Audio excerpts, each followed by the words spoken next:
So much stuff. Okay. Getting set up. Kind of wanted to do something different. A little bit of history. See how many people know about this guy. All right.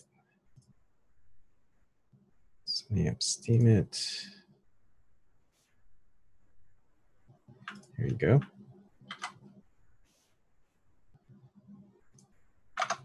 Good. Start streaming.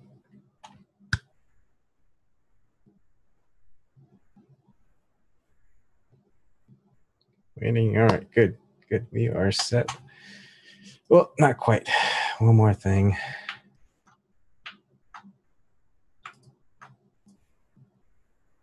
Let's see.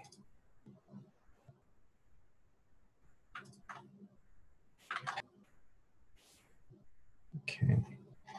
Share. Good. Feel free to join in if you want. What's great about this individual, this person in history, isn't just his military feats, and they are pretty amazing. To give you, now there are links in the description box. I'm not sure whether I should play all the videos or not, because there's at least 5 of them. They're about 7 to 10 minutes long, with the last one's 20 minutes. But what I wanted to talk about was this hero of Korea, I guess South Korea. And, well, think about it this way. Hi, Snork. Hi, Shirley. This general was kind of a nobody back in Korea, the Korean days of the 1500s, mid 1500s. And he just kind of always wanted to be a soldier. He grew up, made all his bows and arrows from scratch and things like that. And his first pass at military academy, he was on his horse, going through, I guess, whatever drill it was. He fell off, broke his leg, fixed it up, got back on a horse, and then finished the training bit, whatever it was. They failed him, but he came back 3 years later and he passed. He got stationed he made his way up through the ranks, got stationed up north, fighting the Jurchens. I don't know how to say it. Defending northern border of Korea against invaders, and he was very strict at preventing all these attacks. And now, this was a time in Korean history where there's almost 200 years of peace and prosperity. So there really wasn't much to be really vigilant about as far as being in the military. Although you had, in that same time period, big uprisings and battles in Japan with unification of the Imperial Japan, where you got all these samurais and people, leaders trying to become shoguns, and they're just very warfare centric. And they're basically around that time, Japan was leading up to taking over China. They're saying, hey, Korea, we're going to land on you, and we're going to go ahead and invade China. But things didn't quite work out that way. Instead, Japan invaded Korea, and Korean's army was obliterated. They were just wiped out. I mean, what are you going to do with like 100,000 samurais and their soldiers? I mean, at that time, nah, you're going to be in trouble. So this guy, Yi Sun-sin, if that's how you say his name right. I'm Korean, I don't know. He made his way up through the ranks, but then one of his classmates got jealous and kind of gave always false reports because basically Yi didn't want to cut off the heads of the enemies and count them for like what they were supposed to do, and he would detail in his report why, um, because he also didn't want the Churchians to lay in wait like they were dead, and then kill off soldiers that are trying to finish them off. But this other guy did, and he wanted the heroics. They were, if you're a high caste individual, I mean, in that day in Korea, it's a lot of corrupt politicians, a lot of corruption in the military. And so this person, Yi, gets demoted. He gets restationed somewhere else. And he, time after time again, he follows the right procedures militarily. He defends successfully, and then he always gets the bunk assignments and demoted again, type of stuff. So finally, he had a friend actually go up in his ranks to become like the prime minister. And it was so, since they're childhood friends, it's like, hey, I know you're good at military stuff. You got a bad rap, but you know what? I need someone who could command. So he took command of the Navy, never had any experience, and he just kind of had this idea that there's Japan. He knew about all the stuff that's coming through Japan, saying, you know what, we got to be ready. He was developing a new type of a ship, actually kind of making advancements of the existing turtle ship that was out there, made a couple of refinements, knew that if there was an attack, he had to rely on technology, new stuff, cannons, long-range cannons, and things like that, very heavily armored ships, just to protect his country. So imagine all the just a whole bunch of samurai warriors where you hear about how they're just the most toughest of warriors. Back to naval warfare combat for them was just tie yourself up to another ship, board that other ship, kill everyone on there, take over the ship, all the goods, etc., things like that. Now, in comes Admiral Yi, who's coming to save the day. He only has a couple of ships, and he essentially, in as little as like 3 months, Korea is pretty much conquered by Japan. The king is pretty much retreating to the north of the border, as close to China as they can, because China and Korea had some good relations, because Korea would also defend China's borders, because that's their territory. Not territory, but they're part of that territory where they had to go through Korea first. So with no help for the king, with no other military aid, with the army that was beaten back against samurai warriors and their armies, basically he had a few ships. I don't know how much he started. I think he started with maybe around 20 to 30 ships, but he would go into the harbors and he would go ahead and attack the ships that were just kind of in that harbor while the samurais are looting and killing and pillaging, and they would try to come back to the ships to stop it, but Admiral Yi would destroy those ships and he would escape. And then there would be other ships that he would meet on the way, more Japanese ships coming.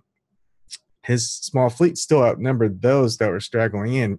And what he would do is he would get some small ships to get close, and then the Japanese ships would try to board them, catching up to them, and lead them into a trap of his naval fleet ready to fire upon them, and he would destroy the Japanese ships. So 23 out of 23 battles, he never lost one battle. He never even lost a ship. Okay. In the span of 7 years, I don't know exactly how long he was in the fight for against Japan. 23 battles. He destroyed countless Japanese ships with 0 losses. 0. I mean, incredible. And you never heard of this person. Most likely. Now, jealous of his accomplishments, the guy who initially tattled on him, You know, because he was taking his limelight when he was patrolling up the border. He um, there's some infiltration going on from Japan, and he went over and he pretty much took over the command of Admiral Yi. And then he had a control of something like 129 ships, and that still wasn't a lot. The Japanese fleet was still bigger, but at that point, Yi never lost any battles. So Yi ends up going to the king. He ends up getting um, imprisoned, demoted again, tortured. And guess what? The guy who took over his job is like, hey, if Yi can do it, I can do it. Just put me in charge. So this guy got put in charge. He pretty much lost every ship out there except for 12 ships. So out of like 129 ships or something, he lost all that to a trap that the Japanese set up for them, and all but 12 ships survived. So some people just, I think it was the king, they said, hey, Yi needs to be out there. So they took him out of prison and they put him on a ship, and he went out to go check out whatever was left out of the Korean Navy. And there was just 13 ships, 12 ships that survived, including his ship. 13 ships against, accounts say, 133 Japanese ships, up to 333 ships. 200 of them could have been just reinforcement ships, not really more or like transport ships types of stuff. But still, even if it was 133 to 13, come on, it's no contest. Even 200 transport ships could go in and probably sink at least one of those Korean ships. But being diligent and whatnot, Admiral Yi ended up fighting off, picking the ground out, actually the sea, the waters to fight and battle in, and he sunk 33 of those, at least 133 ships, up to 333 ships, and then Japanese pretty much fled. And there you go. You have the greatest admiral ever. He ended up dying in the last battle. His son and nephew took over his he told his son and his nephew to don his uniform and just keep issuing the commands and to keep driving the Japanese fleet out of Korea. So why am I talking about this? Well, first, to let people know about this person. The second is betrayed by his king, betrayed by his other people in the military, or having no support from the king or the army, because they're driven back and pretty much defeated. Lower in ships by a large amount, he's able to figure out a way to defeat an imperialistic Japanese army and navy that was far superior to them. And when people say that there's nothing that anyone can do with just simple guns against the might of the United States military, they're just not seeing things the same way I see things. Not only that, his integrity, his patriotism, he never gave up.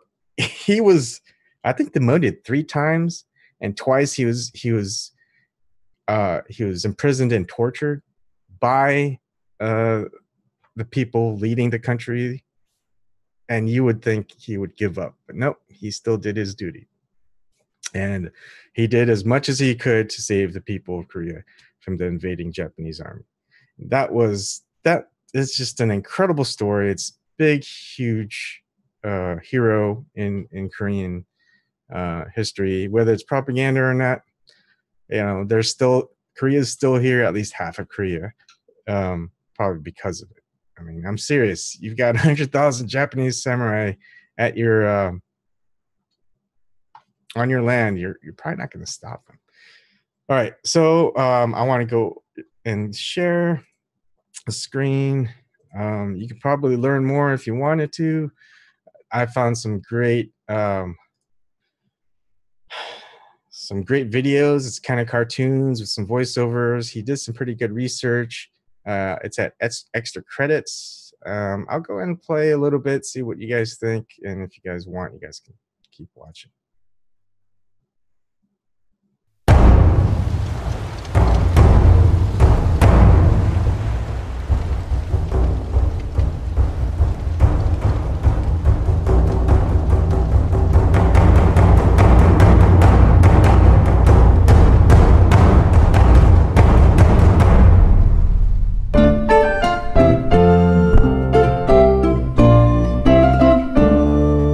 year is 1572, 26 years earlier.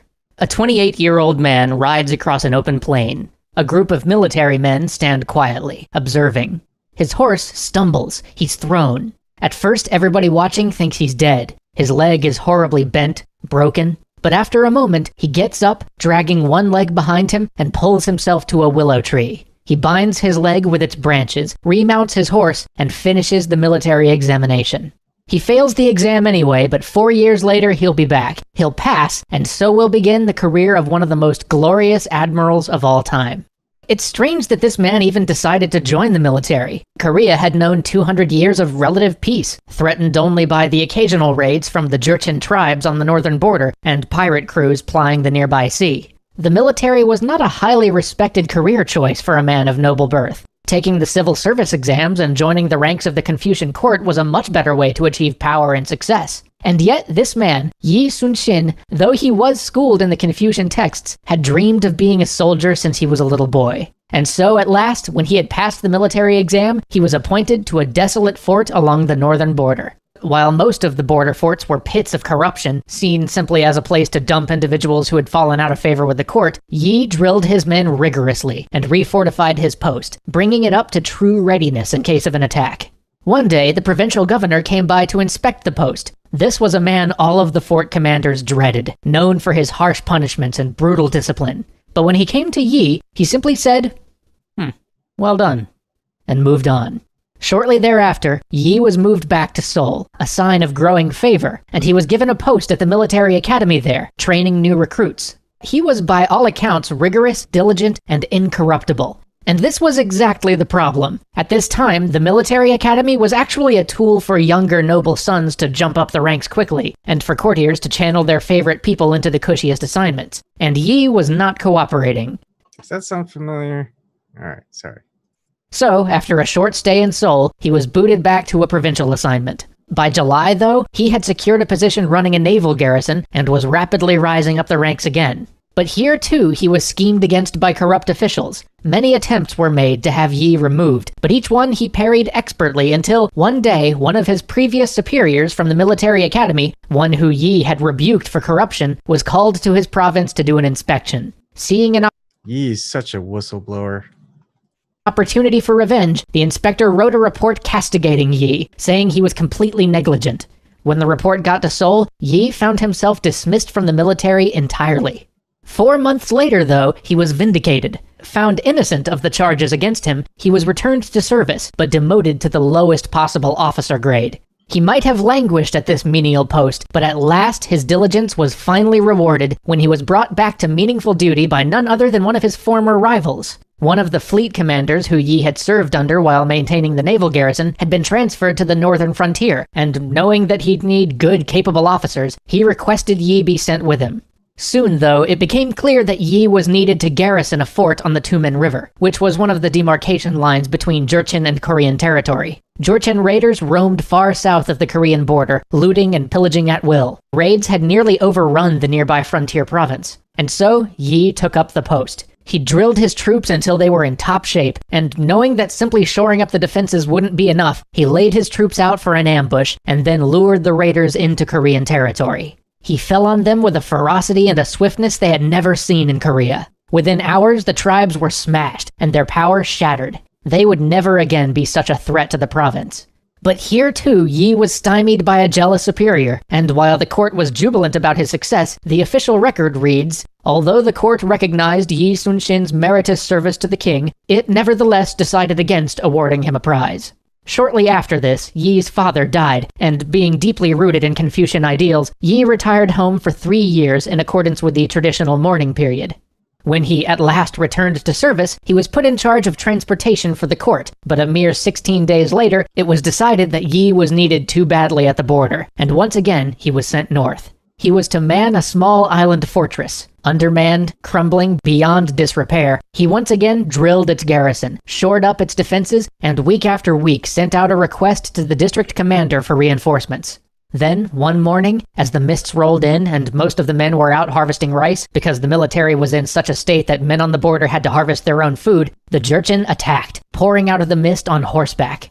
Yi Sun-sin only had a dozen men to defend with. He and his handful of soldiers fought desperately, cutting their way to one group of captives and escaping with 50 people the Jurchen would have taken prisoner. But by this time, you know the story. In order to avoid blame, Yi's superior, a man named Yi Il, blamed the entire defeat on Yi Sun-sin. He had him brought back to the capital, tortured, and put on trial in an attempt to have him condemned so that Yi Il could avoid any of the blame. But Yi Sun-sin did not crack under torture, and when it came time to take the stand, he said this to Yi Il.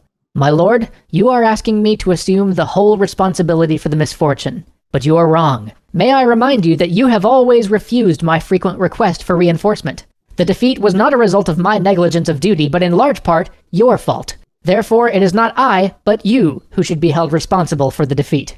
The court was stunned. Many of them knew of Yi's record and were inclined to believe him, so in the end, he was allowed to live, but he was stripped of his rank, again, and returned to the army as a common enlisted man, starting over at the very bottom, as if he'd never taken the military examinations.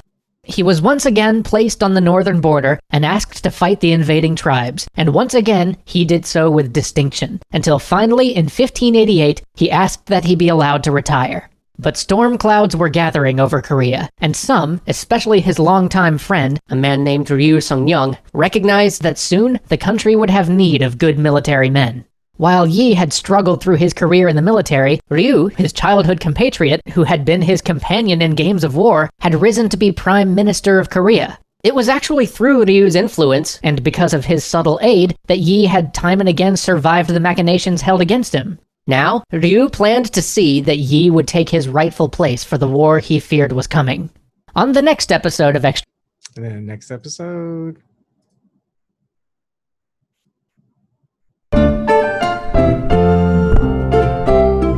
Skip that part. Ah! What did you... What? You haven't played World of Warship? I hate it when that happens.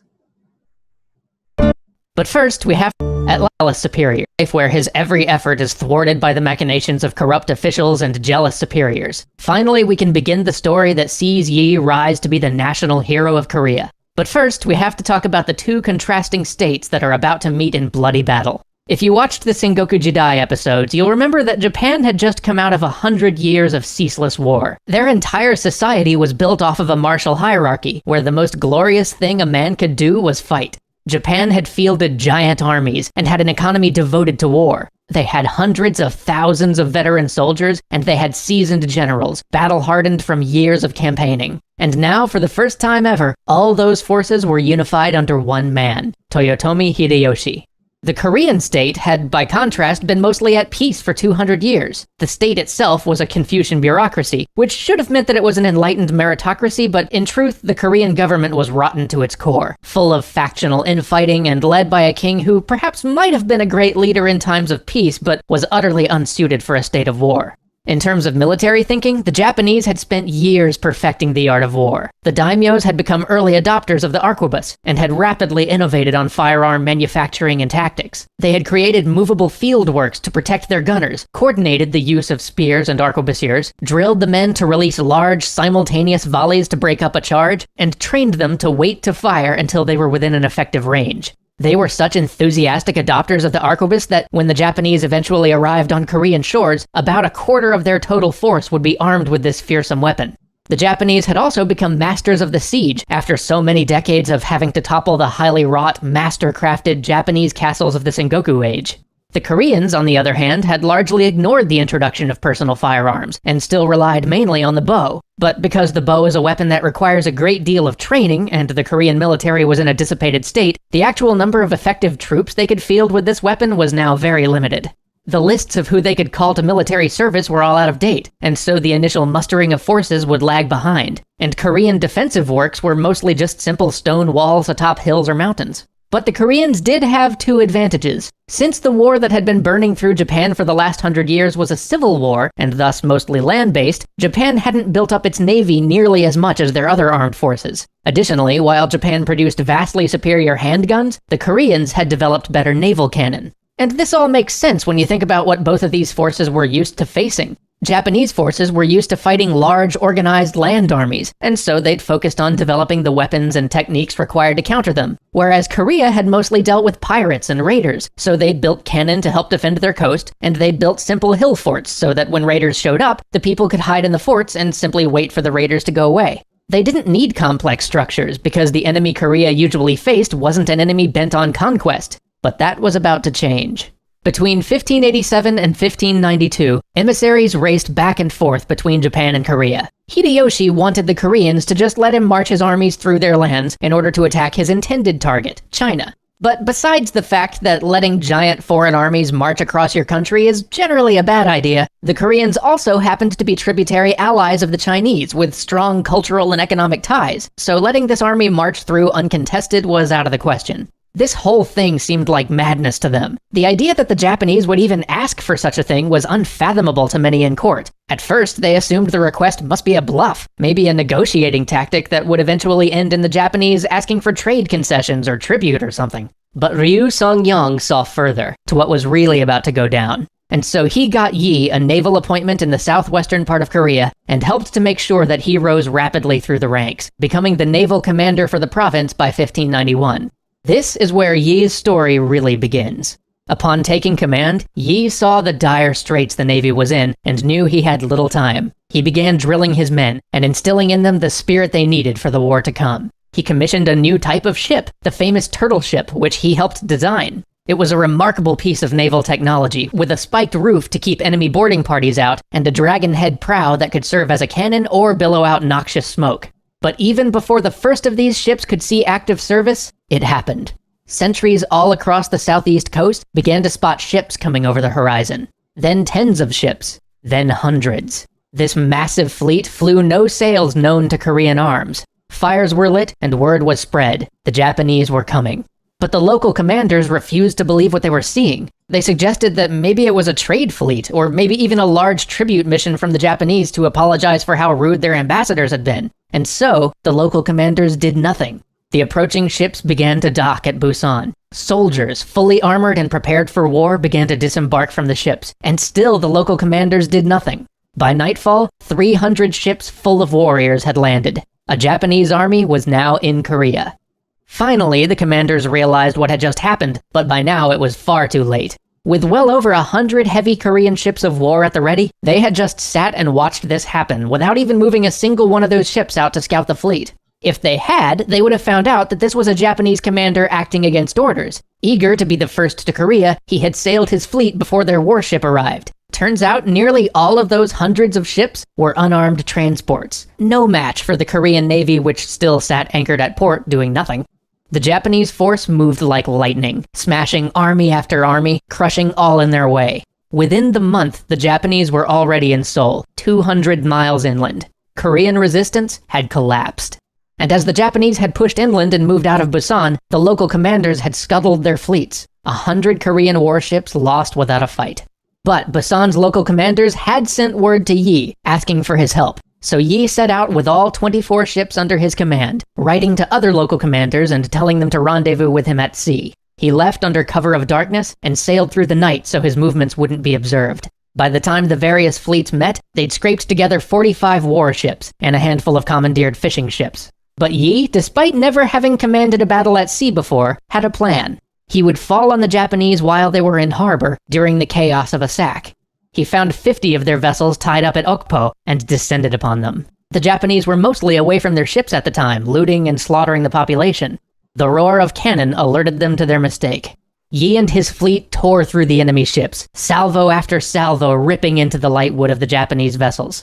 The Japanese tried to mount a defense, but to no avail. Soon their men were throwing their weapons and armor overboard and trying to swim for the shore. By nightfall, 26 Japanese ships rested at the bottom of the harbor. Only one Korean sailor was injured.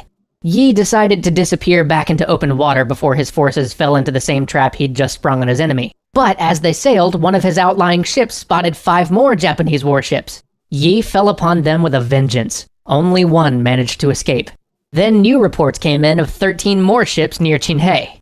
When the sailors on those ships saw Yi, they abandoned their vessels entirely and fled on foot into the mountains. 43 Japanese ships sunk, and Yi had not lost a single vessel. Although, remember, the 100 ships not in Yi's command were sunk at that point. He was promoted to general command of the Southern Navy for his actions, but the sight of Japanese slaughtering civilians would stick with him forever and harden his resolve to defend the people of Korea. Join us next. All right, so the third episode, we'll keep going. Definitely check out Extra Credits. Seems to be a great site where they do a lot of good breakdown on history.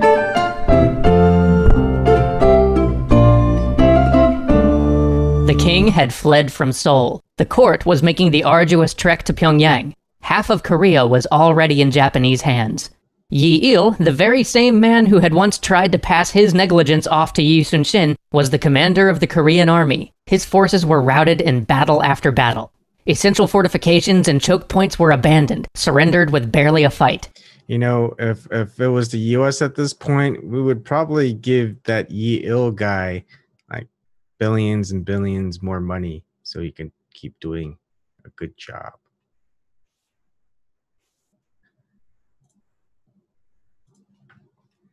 Then, in the Battle of Cheongju, the regular Korean forces under the command of a man named Shin-rip were annihilated. This is the moment that forces the king to abandon his capital. This is the moment that leads many to fear that Korea as a nation may not survive.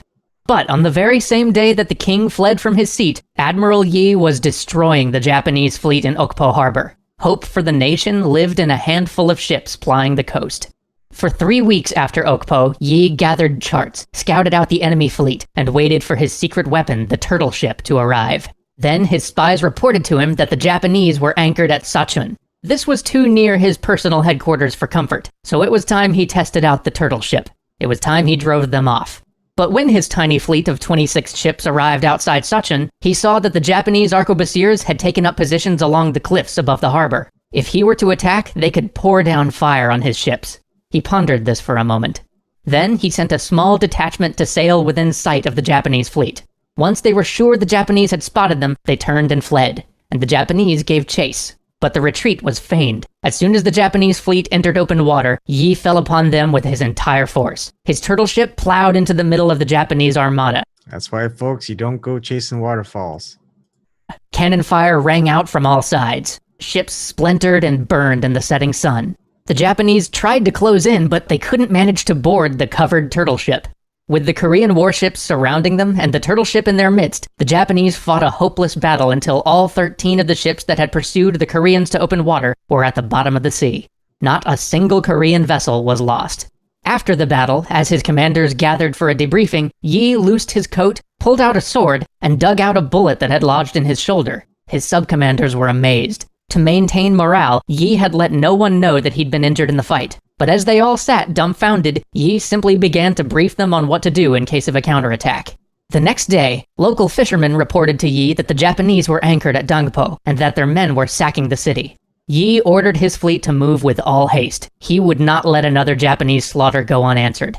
When they reached the harbor city of Dangpo, he once again smashed through the enemy line with his turtle ship, positioned it right next to the enemy flagship, and buried shot after shot in its side. With his turtle ship in their midst, the enemy couldn't maneuver, and because the turtle ship had heavy guns on all sides, it couldn't be flanked. It simply loosed salvo after salvo at everything around it. And while the turtle ship caused chaos, the rest of the Korean ships surrounded the Japanese and trapped them in the harbor. At the height of the battle, one of Yi Sun-sin's sub-commanders, Kwon-jun, stood upon the deck of his vessel, drew his bow, and loosed an arrow at the enemy admiral. The shot found its mark. 2 of his men then leapt upon the enemy flagship and cut off the Japanese admiral's head. Seeing their commander's head held aloft, the Japanese were thrown into a panic. Command broke down, and in the chaos, Yi's ships sank the Japanese vessels one by one. As night fell and the Koreans withdrew, not a single Japanese ship remained. 2 days later, another Korean fleet, a fleet that was supposed to have joined them before any of this began but ran behind, finally rendezvoused with Yi, bringing his squadron up to 51 ships in total. With this larger force, he began to chase down rumors of another anchored Japanese fleet sacking a Korean town. The rumor turned out to be true, and again, Yi pounced upon the Japanese while they were disorganized, plundering a town. Again, Yi sent his turtle ship into their midst, and again, he used a feigned retreat to lure them out into open water, although this time he did it to keep the Japanese from fleeing to shore if they were defeated. Again they followed, and again, upon his signal, his fleet turned upon their pursuers. Again the Japanese admiral fell in the battle, and Japanese morale broke. Again, the Koreans trapped the fleeing vessels, and again, the Japanese fleet, 26 ships in all, was destroyed, without a single loss for Yi's forces. Turtle Ship was OP. Upon hearing of all this, Hideyoshi was furious. He was so close to conquering Korea. His men had taken Pyongyang. The Korean court had been driven all the way to a tiny border village. Any further and the King of Korea wouldn't even be on Korean soil anymore. There was only one province he had not yet been able to overrun, Chola, where Yi was based. And without control of the sea, he couldn't resupply his massive army in the field. Yi must be destroyed. The order was given. There would be no more land raids from his navy until Yi's fleet was at the bottom of the Tsushima Strait. He ordered his admirals to pool their forces and to form a massive fleet to sweep aside this admiral that was causing him so much pain.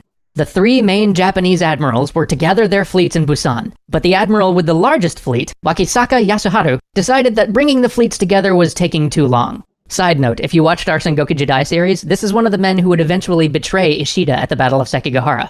Anyway, eager for glory and unwilling to wait for the rest of the Japanese forces, he set out with his 73 ships. I mean, why wait? He had 73 of the best ships in the Japanese fleet, and he knew Yi's armada, however devastating they might have been so far, was a small force. But Yi hadn't been idle after his last battle. He'd been drilling his men in new tactics and constructing additional ships. With these new additions, his fleet now numbered 56, and most importantly, with 2 new turtle ships he could bring to bear. On July 7, 1592, a local farmer came to tell Yi that he had seen a huge Japanese armada, at least 70 ships strong, in the Kyonerang Strait. Yi had his fleet there by the next day. Knowing that he couldn't maneuver in the strait, Yi sent out 6 of his ships to lure the Japanese, and sure enough, the entire Japanese force followed at all haste. But this time, the Japanese faced yet another surprise. This technique of luring out the Japanese had been working so well that Yi had trained his men in a special formation called the Crane's Wing, where they would form a U around the enemy vessels that chased his ships, compressing them from all sides, making them easy targets, and leaving them no room to maneuver. The Crane's Wing descended. The sound of cannon fire ripped the air. One of the largest naval battles in world history raged for hours. But when the smoke cleared, 47 of the Japanese ships were sunk and 12 were captured.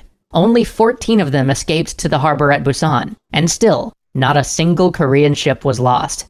The next day, Yi was informed of the location of the other 2 admirals' fleets. They were anchored together at Angulpo. Yi saw the opportunity for a decisive blow, and so he set his vessels fresh off the last battle towards another attack.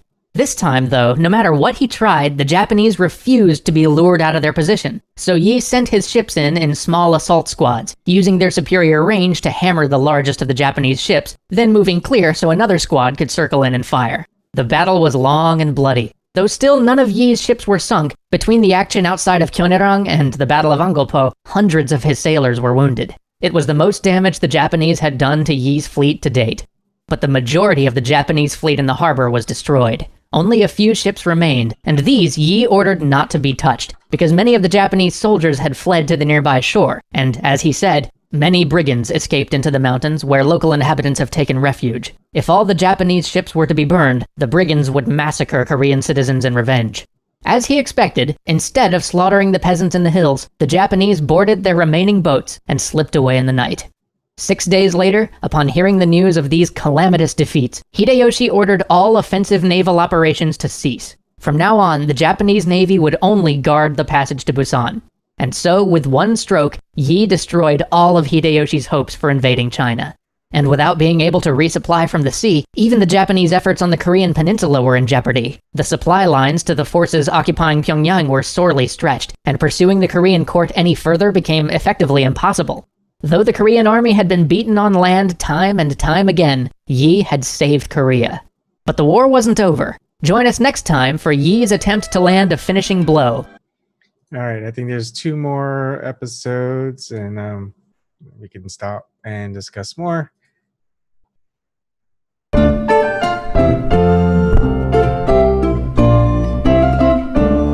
Last time, we left Yi storming through the waters south of Korea, savaging the Japanese fleet wherever he went. He had driven them first to consolidate their forces to try to thwart him, and then, finally, to give up on offensive naval operations entirely, restricting their fleets to just defending the vital supplies coming in at Busan. Now it was in this last harbor that Yi would attack them. In the 2 months since the Battle of Angulpo, Yi had trained his men, reinforced his fleet, and tried to rationalize the structure of Korean naval command. Now, on September 1st, 1592, he was ready to take on the combined Japanese armada at Busan. His fleet of 166 ships set out to destroy the nearly 500 Japanese ships awaiting them in Busan Bay. He caught a few stragglers along the way, but the Japanese had finally learned from their past encounters with him. They were holed up in the harbor now, and while Yi's ships were able to fire into the harbor from outside Japanese cannon range, he couldn't find an opening to get close enough to achieve the type of complete victory he craved. As long as the Japanese were in that harbor, they were protected by the surrounding troops and cannon on the shore.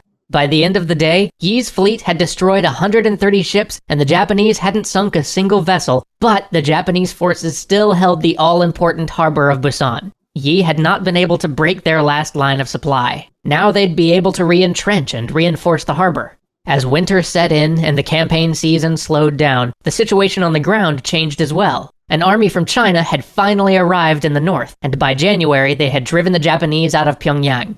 All over the country, the Japanese started to fall back, unable to sustain their lengthy lines of supply due to Yi's bottling up of their navy. By April, Seoul was retaken as well, and Busan served as the last great Japanese stronghold, anchoring their control on southern Korea.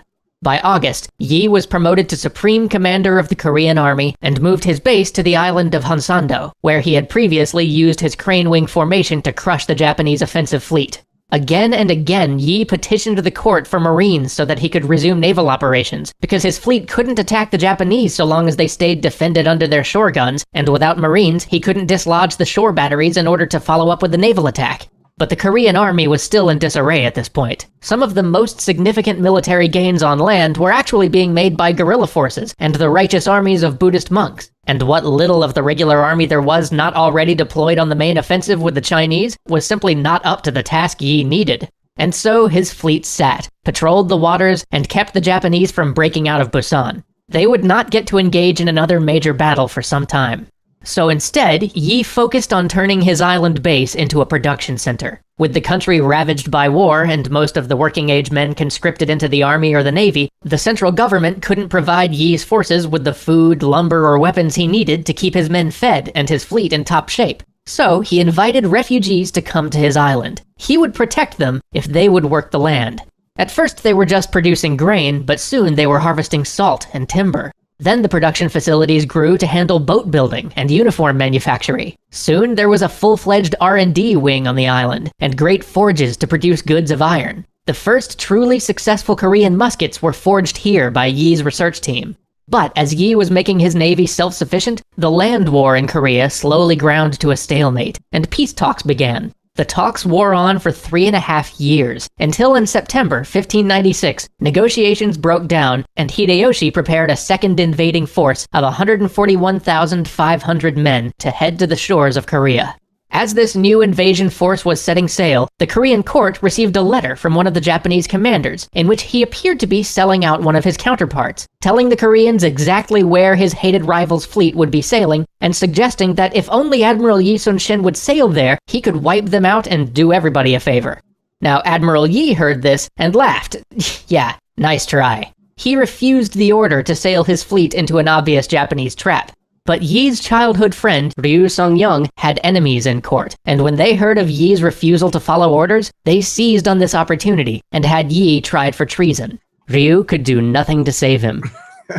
So here we have this admiral who just sunk hundreds of Japanese naval ships and lost 0 and pretty much saved the entire conquest of Korea, and now they've got him imprisoned, tortured again.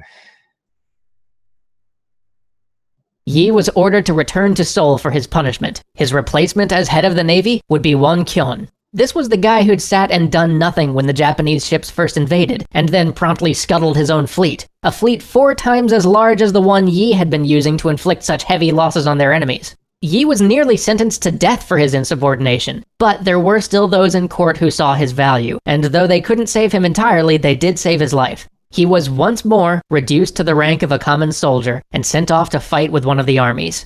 But not long after he arrived at the army, the Japanese tried the same trick again. They sent the court a letter, this time informing them of a large transport fleet that was on its way, and saying how easy it would be to pick off these transports if they hurried. Won Kyun was ordered to intercept this juicy target, and he immediately set sail with every ship Yi had built. But when he reached the waters near Busan, he was shocked to find not an unarmed transport convoy, but a massive war fleet of 500 ships. Despite this, and the exhaustion his men faced from traveling so quickly, Won Kyun ordered a head-on assault. The winds picked up, and a gale began to form. Won Kyun couldn't keep his fleet together. Soon, some 30 Korean ships were burning, having drifted close enough to the enemy that, for the first time in the war, the Japanese could deploy their preferred form of naval warfare, boarding parties. In a panic, Won Kyun ordered a retreat and fled to the island of Kadokdo, where he ordered his men off the ships to resupply. What he hadn't realized was that this island was under Japanese control. As his men searched for fresh water, they were set upon by the Japanese island garrison and slaughtered. Those who escaped fled back to the ships without any of the supplies they desperately needed. Then the fleet just sat there, deflated and listless. Commanders asked for orders, but Won Kyun had none. Though Busan itself was not far away, he didn't even send out scouts or reposition his fleet. Then, on the night of July 15th, guided by a full moon, the Japanese struck. Won Kyun's forces were in a disadvantageous position. His men were fatigued from lack of supply and demoralized by their loss and the days of waiting. Caught off guard at night and without any sort of plan, they were no match for the organized and coordinated Japanese assault. Even abandoning ship couldn't save them, as those that made it to one of the nearby shores found themselves face to face with the Japanese army, who were silently waiting there for any stragglers who might try to escape, and were quickly cut down. Of the fleet Yi had so carefully built, only 12 ships escaped, saved by one of the sub-commanders who had tried to warn Won Kyun of the danger they faced. 157 Korean ships were lost that day, So the guy that lost 100 ships when the Japanese fleet and warriors first landed, he lost 100 ships. They put him back in charge and he lost 157 more ships. Brilliant inept leaders. Brilliant. That's where corruption gets you. Inept leaders. including every turtle ship ever built. So with only 12 ships left in the entire Navy, who did Korea call upon? Who else? But mere days after reinstating Yi as admiral, the court informed him that they were disbanding the Navy. Yi responded thusly: "This humble subject still has 12 ships. However small the number may be, I solemnly swear I will be able to defend the sea if I prepare myself for death to resist the enemy." And so, they let him. So Yi plotted and pondered where he would make his last stand. This would be it. This one decision would seal the fate of Korea. He studied charts and tides, and finally came to decide on Myeongyang, the Roaring Strait. This particular strait had a strong current, but unknown to the Japanese, its current had a strange property. Every 3 hours, it changed direction. It was upon this unusual current that Yi would gamble everything. On September 16th, the Japanese fleet, looking to destroy the final remnant of the Korean Navy, found Yi's scouts at the mouth of the strait. They chased the scouts into the strait, and that's when Yi fell upon them. Yi's flagship dashed into their midst, roaring cannon and tearing through Japanese timber. But his ship fought alone. The rest of his navy, possessed by fear at facing such a large force, had lagged behind. Eventually, though, seeing the havoc Yi's ship was wreaking on the enemy, they took heart. Messengers were sent from boat to boat with a mix of inspirational words, threats, and the hope of victory. And soon, the rest of Yi's tiny armada dove into the fray. Then, a stroke of luck. The enemy flagship was blown apart by friendly fire, and the Japanese began to waver. Some of their ships began to turn about to fall back. And it was just at this moment that the water's current turned. The strait was too narrow for all the Japanese ships to maneuver around each other, and with the current roaring against them, ship slammed into ship. They tried in vain to retreat, tangled, ships smashing into one another, screams and chaos, and over it all, the roaring water. With the current now on their side, the Koreans gave chase, laying into enemy ships on either side, a hail of fire and arrows. The Japanese boats burnt and sank. 133 vessels had come to crush this tiny remnant of Korean Navy, and 31 of them wouldn't be returning. Yi, even when facing odds of 10 to 1, had once again not lost a single ship. Word of Yi's victory spread. As his tiny fleet sailed, one by one other ships began to show up, ships that had been thought lost, ships that had been hiding after the previous disaster under Won Kyun. These ships now came to join Yi's tiny armada. Refugees flocked to where Yi's ships were anchored, willingly giving him food, cloth, and iron. And perhaps most importantly, the Chinese, who had mostly limited their naval efforts to guarding ports until now, decided that they could work with the Korean Navy and take the offensive. And so we'll leave Yi rebuilding the Korean Navy until next week, when we see the... All right, so there's one more. It's a shorter one. What do you guys think so far? I mean, look at that. 12. I guess I was wrong. It wasn't 13. 12 to 133 ships. Come on. There ain't no chance. But he pulled it off.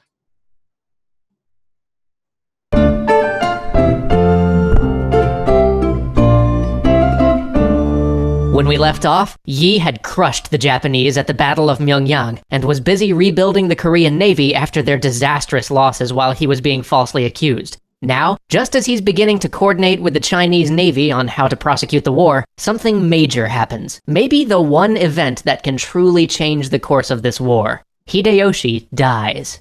6 years and 4 months after the fateful Japanese landing on Korea, the man who started it all, the man who envisioned a vast Asian empire radiating out from Japan, died. This was a sea change. Hideyoshi had been holding the Japanese in Korea by sheer force of will. As soon as he died, the council of men who ran Japan in his stead all looked at one another and said, "Does anyone here actually want to keep fighting Korea? Okay, show of hands, who wants to stay in Korea? Nobody? All right then." With that, they agreed to pull the Japanese forces out of there as soon as they could negotiate a deal which would let them withdraw their forces safely. But the Koreans were not so eager for peace after seeing hundreds of thousands of their countrymen slaughtered during Hideyoshi's invasion. So Admiral Yi continued to coordinate with the Chinese forces to bottle up the Japanese in one of their last strongholds, the port of Suncheon. The Chinese army closed around the city on land, and the Korean and Chinese navies blockaded the port. Seeing the situation as hopeless, the Japanese commander decided the best option he had left was to try to bribe everybody. But each time it seemed as though he was succeeding in bribing the Chinese contingents, Yi shamed them into falling back in line. Seeing no hope of peaceful retreat, the Japanese commander had one last plan. He dispatched a messenger boat to slip through the Chinese lines and tell the other major Japanese garrison to deploy all their ships and rendezvous with him as they tried to break their way through the Chinese and Korean blockade. But Yi got word of this plan and knew that he must prepare. The next night, November 15th, 1598, long after the sun had fallen below the horizon and the water had faded from blue to deep black, Yi told his forces to slip away from the blockade. They would try to intercept the reinforcing fleet in the fateful Noryang Strait. Near 2 a.m., the joint Korean and Chinese fleet fell upon the resting Japanese ships. At first it was chaos, cannon lighting up the water at night, but soon the Japanese tried to regroup. Despite being caught off guard, they still had 500 ships to the combined 150 of Yi and the Chinese. And moreover, they were fueled by desperation. If they lost here, who knows if they'd ever see Japan again? But the Allied forces had two advantages going for them as well. For one, they had once again caught the Japanese in a strait where they could not easily maneuver their massive fleet, and two, even if they could maneuver, many of their ships were transports which were only useful for boarding and arquebus fire in a fight. In desperation, the Japanese attacked, driving their ships through the withering hail of the enemy cannonade. Unfortunately for Yi, the Chinese commander, who wasn't used to fighting the Japanese and had no experience with Yi's long-range form of naval warfare, charged forward to meet the Japanese fleet and prepared to engage them in hand-to-hand combat. Dumbass. The Chinese commander was surrounded. Dozens of Japanese ships descended on the Chinese flagship. Yi ordered his own ship to attempt a rescue. Yi's flagship plunged into the midst of the enemy. He was committed now. It would be fierce, close combat the rest of the way. Exactly the type of fight Yi had always tried to avoid. The vessels were so close that unarmed Korean sailors began throwing bundles of burning sticks down on the enemy decks. As Yi's ship broke through the waves, he spotted 3 of the enemy's admirals standing on the deck of one of the Japanese ships attacking his ally. And so, Yi drew his bow and loosed. One of the admirals fell. For a moment, there was almost a silence in the midst of the fighting, as everybody looked to see where that arrow had come from. Then one of the Japanese admirals roused himself from his shock and shouted that it was Yi. All the ships must attack Yi. All the Japanese vessels turned and began to give chase to Yi's flagship. But now it was the Chinese admiral's turn to take action, and his ships tore into the vessels pursuing Yi. Soon the fight was on the deck of the Chinese flagship, Chinese Dao sparking against Japanese katana. In the end, the Japanese boarding parties were repelled, but many from both sides lay dead on the deck. As dawn began to bring light back to the scene, everyone could see how badly the Japanese were faring. They attempted to flee, but Yi would have none of it. These people who had come to his land, who had despoiled his home, who had slaughtered his people and endangered his nation, no, he would not let them flee. He grabbed the mallet from the ship's drummer and began to beat the war drum himself, urging his ships to go ever faster. The haunting echo of the drum pushed the fleet on. Its beat hounded the Japanese, bit at their heels. His fleet moved like it never had before, the drum steadily beating like the call of the god of war. They were upon the Japanese. Cannons roared, arquebuses answered. Shouts and screams were heard as ship after ship was caught by the pursuing fleet, possessed by the beat of the drums of war. But then, just for an instant, the drums faltered. Seen by no one but his son, his nephew, and a loyal servant, Yi had been struck by a stray arquebus ball. They rushed to his side as he slumped against the drum, trying to aid him, asking if there was anything they could do. With his last breath, he said to them, "We are about to win this war. Keep beating the drum. Do not let anyone know of my death." His son picked up the mallet and continued the beat. Dressed in Yi's armor, his son and his nephew took up the command. For hours, they were Yi, commanding as he would, with all his ability and skill. None of Yi's officers ever realized he had fallen until, as the battle was closing, the Chinese flagship was once again surrounded. Yi's son ordered his ship into the thick. They darted forward, breaking the cordon around the Chinese flagship, helping the Chinese to escape. The fighting was fierce, but it was near the last of it. And as the day closed, the Chinese admiral sailed toward Yi's flagship and called out to thank Yi for saving him, to invite Yi to celebrate the glorious day together. But he was met by Yi's son. Instantly, he knew what had happened, and 3 times he threw himself to the deck, wailing and crying out, "Even after death, you saved my life." This was the last battle of the war. 300 Japanese ships were destroyed or captured. After this, the remaining Japanese garrisons would either be captured one by the Chinese and Korean forces, or slip back to Japan to fight one last struggle before Tokugawa's ascension as shogun. At last, the Imjin War was at an end. Hideyoshi's dream of a Japanese empire was broken. Korea was free. But Yi would never see it. Thousands turned out to see his body returned to his small home village. People lined the road and wailed at the passing of a man they may never have met. The Chinese admiral wrote for him a eulogy, and even the court and the king tried to make their recompense. And so passed the man so ill-treated in life, so often demoted and accused, the man who would forever be known as the martial lord of loyalty. Anyways, what do you guys think about that? Is that something that you guys... Well, it seems like a few of you actually seen a movie that's out there called Admiral Roaring Currents. I've never even heard of that. I think I might have seen snippets, but I don't know. Admiral Roaring Currents. Anyways, I mean, you guys can join. You just kind of have to go past all the links where I'm linking to all the stuff where you can watch. Okay, it looks like there was a Korean movie about that. The one thing I don't like about the movie is, I mean, just the same thing with the cartoon. The cartoon was good. It's a good adaptation. It just kind of condensed a lot of material down to just kind of the more essential parts. But some of the other things kind of get lost. But I think this person did a great job, or maybe not person, group. The channel did a great job of covering a lot of it. And just not just the fighting part, but just the political part. I mean, you've got people who are just trying to climb that social hierarchy and always putting this guy down. And this guy is like, no, you guys are liars. You guys don't know what you're doing. I'm not going to do anything. Yeah, I'm just wanting to protect our country type of thing. And that's what he does.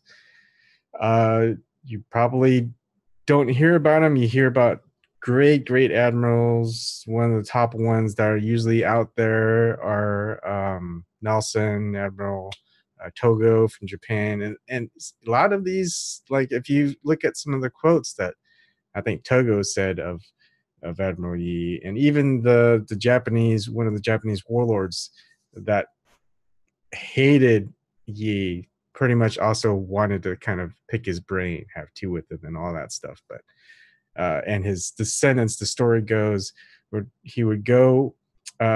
This what's his name? I think it's like Waka Zari or something. He would go. His descendants would go to um, Yi's cemetery and just kind of give homage because there's just so much that the Japanese learned of naval warfare after going against Yi. But just yeah, it's just incredible. I mean, just think of it's like one of the most underdog stories. It's kind of like 300, the Spartans against the the Persians, So it's pretty good story. If you guys never heard of it, I think a lot of it is just being kind of incorruptible and just figuring out whatever way, whatever means. I mean, he's smart enough to know you don't fight the same battle that the Japanese are good at. You don't fight them at their strengths. You fight against them against their weaknesses and use your strengths and use just know your location where you're fighting. I mean, it's just almost textbook stuff as far as warfare strategy and tactics. So that part is also good. But just to see how a corrupt government can just really ensure that the safety of the country is just almost gone just because of personal gain, personal hate, it's it's almost silly. Yeah, we're gonna just let millions of people die just because I don't like this guy. This guy thinks he's a do-gooder. I mean, he is a do-gooder. That's why you hate him? What the hell? I mean, we've got some weird ass people in the world these days, and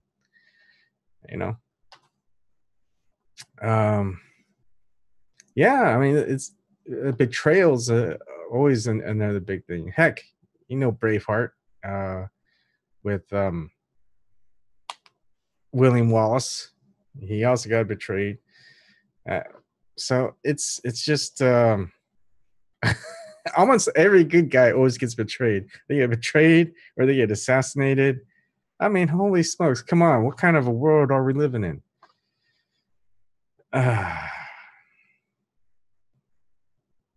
All right, let's see. Oh, another thing that I kind of forgot about, and I used to read their stuff quite a bit, but I just kind of forgot, is if you go to a site called badassoftheweek.com, they have some pretty cool stories of different types of people and talk about them in a very non-PC way. Like here, he talks about, and just look at the first sentence. Admiral Yi Sun-sin, sometimes written Yi Sun-sin, because for some dumbass reason, there are like 15 bajillion ways to transliterate Asian languages into the Latin alphabet, is the national hero of both Koreas and one of the most brilliant and badass naval commanders in history. So it's pretty interesting the way that this guy puts things. He definitely doesn't hold back. So it's this is another good one to go ahead and read. He breaks it down, but you really won't get into the details until you start reading a lot of historical books, and a lot of them have been translated out of Korean, even out of Japanese, because there's different accounts of Admiral Yi from different admirals throughout history, especially those of Japan, because they realize, what, that was the great thing about Japan that I will hand to them, is they are great of just analyzing battles and wars, what their mistakes were, and just how to kind of figure out what to do differently, or how they would do it again, and in the future what they would do. And they adapt and they learn, and then you see them win. And I think a lot of countries that end up doing that, as far as warfare goes, it's just something that helps them. win, I guess, whether for good or bad. Wow, I didn't think I'd be on for this long all alone. So anyways, I just thought I'd share that with you. I don't know if anyone else is up. I know James isn't hosting one tonight. I don't know if Ryan or Dave or anyone else is hosting. So I'll go ahead and stop the stream, do an open topic. If anyone else decides to start, like Ryan, I'll go ahead and shut down and you guys can carry it on. Okay, so stay on if you want. I'll go ahead and switch it to open topic.